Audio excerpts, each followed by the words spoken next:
यहाँ तक शिव महापुराण की कथा कहती है कि मानव देह में ऐसा लगता है कि जैसे शरीर में कोई ऊर्जा नहीं है, शरीर में कोई ताकत नहीं है, शरीर में कोई एनर्जी नहीं है। तो जब हम भगवान शिव की अविरल भक्ति को करना प्रारंभ करते हैं, जब हम भगवान शंकर की अविरल भक्ति को करते हैं, जब हम भगवान शंकर की अविरल भक्ति को धारण करते हैं, ऐसे से स्पीकर नहीं चल रहा है, कोई को खड़े होके सुनो पहले, कोई भी स्पीकर नहीं चल रहा है, ना ये भी चल रहा है ना वो चल रहा है। कोई से भगवान की अविरल भक्ति को प्राप्त करना, भगवान शंकर की अविरल भक्ति को धारण करना,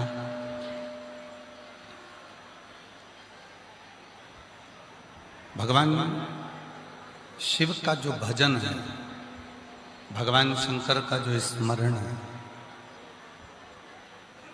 भगवान शिव की जो भक्ति है, वह हमारे जीवन में एक ऊर्जा देती है, एक ताकत देती है। लोग कहते हैं कि पंचाक्षर मंत्र नमः शिवाय, षडाक्षर मंत्र ओम नमः शिवाय या श्री शिवाय नमस्तुभ्यम, जिन मंत्रों को हम जपते हैं वो मंत्र केवल मंत्र नहीं रहते।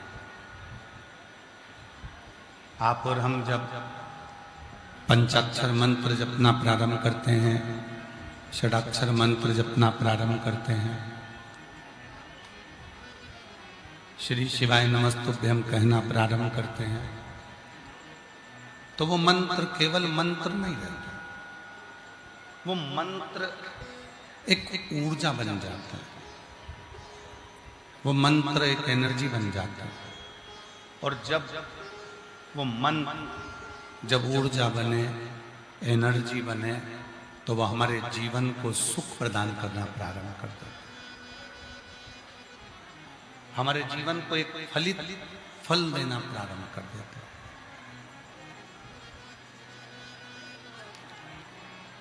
और शंभु शरणे पड़ी मांगू घड़ी रे, दुख काटो दया करी दर्शन आपो। वो मंत्र केवल मंत्र नहीं, वो हमको एक ऊर्जा, हमको एक बल प्रदान करता है, एक फल प्रदान करता है। अब मंत्र, कई लोग कहते हैं कि मंत्र को एकांत में जपना चाहिए, कई लोग कहते हैं मंत्र को किसी नदी के तट पर जपना चाहिए, कई लोग कहते हैं मंत्र को किसी तीर्थ में जाकर जपना चाहिए। पर शिव महापुराण की कथा कहती है, जरूरी नहीं कि आप तीर्थ में जाकर बैठेंगे तो ही मंत्र का जप करेंगे, जरूरी नहीं कि आप किसी नदी के तट पर जाकर बैठेंगे तो ही मंत्र का जप करेंगे। जहां बैठे हो, जहां जा रहे हो, जैसे बैठे हो, जैसे जा रहे हो, वैसे भी मंत्र का जप किया जा सकता है। मंत्र का उच्चारण करना, और यहां तक लोग कहते हैं कि गुरुजी हो सकता है कि हमारे मुख से मंत्र गलत निकल जाए, हमारे मुख से मंत्र सही ना निकल पाए, तो क्या भगवान हमारे मंत्र को स्वीकार नहीं करते?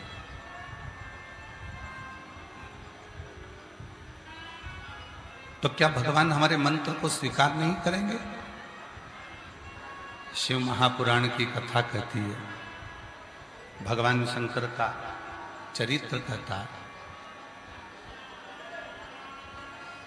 मरा मरा कहते कहते भी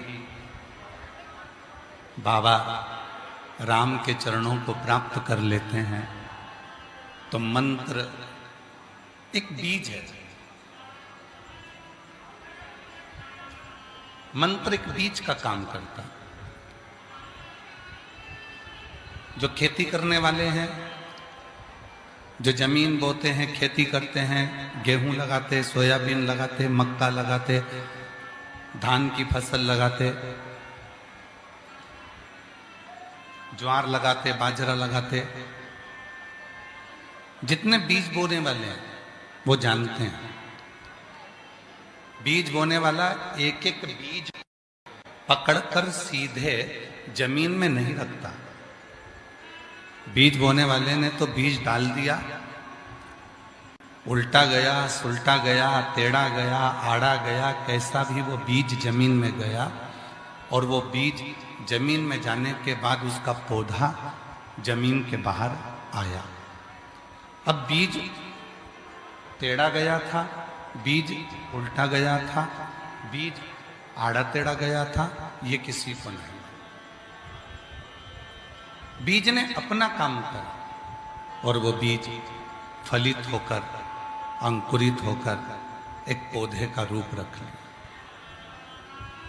उस बीज ने पौधे का रूप धारण कर लिया। उस बीज ने अंकुरित होकर एक वृक्ष बन गया, एक पौधा बन गया। अब उल्टा बीज डाला था, सीधा डाला था, पृथ्वी में जैसा भी बीज बोया, बीज अपना काम करा और पौधा सीधा गया। उसी तरह मंत्र बोल रहे हो, कोई गलती हो गई है, कोई बात नहीं। मंत्र बोलने में कोई त्रुटि हो गई है, कोई बात नहीं। मंत्र बोलने में कुछ तकलीफ हो गई है, कोई बात नहीं। हम तो बाबा के भरोसे चलते हैं, हम तो बाबा के भरोसे चलते हैं। ये दुनिया वाले जलते हैं, ये दुनिया वाले जलते हैं, हम तो बाबा के भरोसे चलते हैं। देवघर वाले के भरोसे चलते हैं, काशी वाले के भरोसे चलते हैं, सीहोर वाले के भरोसे चलते हैं, हम तो बाबा के भरोसे चलते हैं। बीज तुमने बोया, टेढ़ा आड़ा कैसा भी गया, पर उसका जो पौधा है, उसका जो वृक्ष है, वो सामने प्रकट है।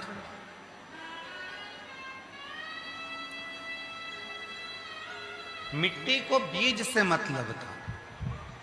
मिट्टी को यह मतलब नहीं था कि टेढ़ा है कि आड़ा है कि सीधा है कि कैसा है। मिट्टी को बीज से मतलब था। उसी तरह ईश्वर को तुम्हारे भाव से मतलब है, शिव को तुम्हारे भोलेपन से मतलब है, शंकर को तुम्हारे निर्मल मन से मतलब है। दुनिया में कई लोग हैं कपट अंदर रखते हैं, वो कहते हैं ना, राम राम जपना पराया माल अपना, मुख में राम बगल में छुरी। मेरे परमात्मा को ऐसे लोग पसंद नहीं आते। मेरे परमात्मा को सहज भाव, सीधा भाव, नम्र भाव, सरलता का भाव तुम्हारे भीतर है। भले तुमने टेढ़ा आड़ा कैसे भी जपा, तुम जप तो रहे हो। श्री शिवाय नमस्तुभ्यं, श्री शिवाय नमस्तुभ्यं,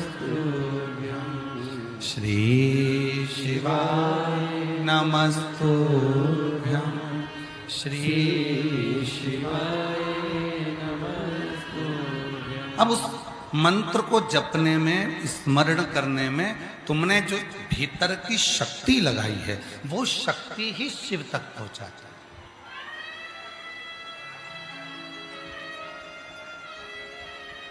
एक पत्र है बड़ा सुंदर,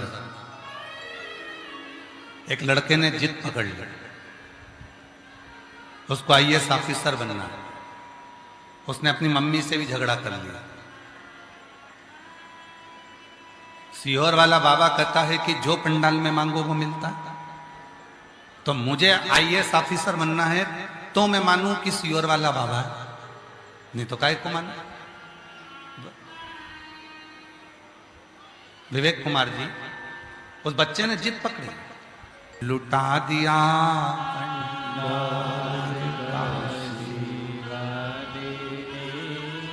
कर दिया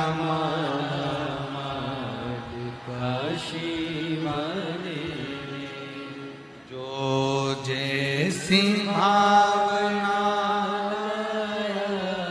वो वैसा ही बन पाया, नहीं खाली उसे लौटाया, वो मन ही मन हर्षाया, और कर दिया माला माल काशी वाले ने, लुटा दिया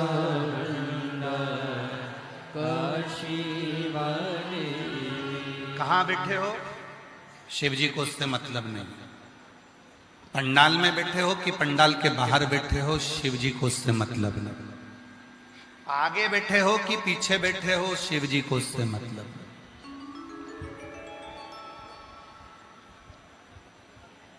पंडाल में बैठकर सुन रहे हो, टीवी पर सुन रहे हो, मोबाइल पर सुन रहे हो, कथा कहां बैठकर श्रवण कर रहे हो, शिव जी को उससे मतलब। शिव तो ये देखते हैं कि तू अपना दिल, अपना मन, अपना भाव मुझसे कितना जोड़ रहा है, कितना जोड़।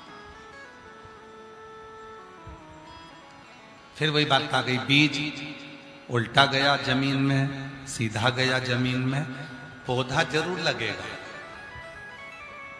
जो शिव महापुराण की कथा में आया है, जैसे बीज जमीन में गया तो पौधा जरूर लगेगा, उसी तरह शिव महापुराण की कथा में आने वाले की झोली मेरा भोलेनाथ जरूर भरेगा, ये निश्चित, ये निश्चित। कहां बैठे हो उससे मतलब नहीं, आप कहां बैठ रहे हो, कहां बैठकर कथा सुन रहे हो, कहां बैठे हो, आगे बैठे हो, पीछे बैठे हो, दाएं बैठे हो, बाएं बैठे हो, उसको मतलब नहीं। उसको तो मतलब है तुम बैठकर मेरा गुणगान कर, मेरा।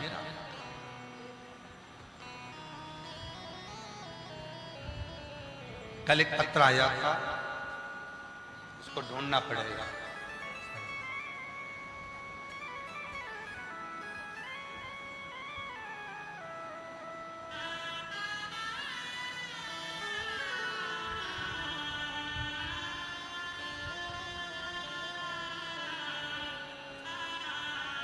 उस पत्र में एक किसी भाई ने लिखा था कि मैं बाबा की कृपा से खूब उन्नति कर रहा हूं, आगे बढ़ रहा हूं, पर दुनिया के लोग, परिवार के लोग और भी मिलने वाले लोग मुझसे भी ईर्ष्या करने लगे।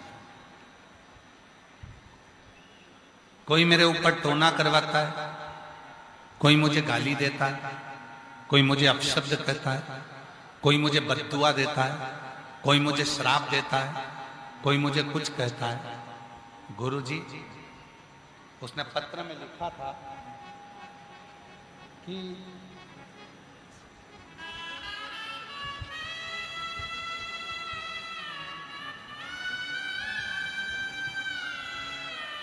उसने पत्र में लिखा था कि मैंने अपनी जिंदगी में शिव महापुराण की कथा सुनकर एक नियम लिया कि मैं किसी का दिल कभी नहीं दुखाऊंगा। इसलिए मैं अपनी दुकान करता हूं, अपना व्यापार करता हूं, मैं कहीं ज्यादा जाता आता नहीं। कहीं बैठा हो वो व्यक्ति तो वो उसका पत्र ढूंढना पड़ेगा, उसका नाम ढूंढना पड़ेगा। पर लोग मुझे अपशब्द कहते हैं, लोग मुझे ताना देते हैं, लोग मुझे बद्दुआ देते हैं, लोग मुझे श्राप दे देते हैं। पहले मैं जब बहुत छोटा था, मेरी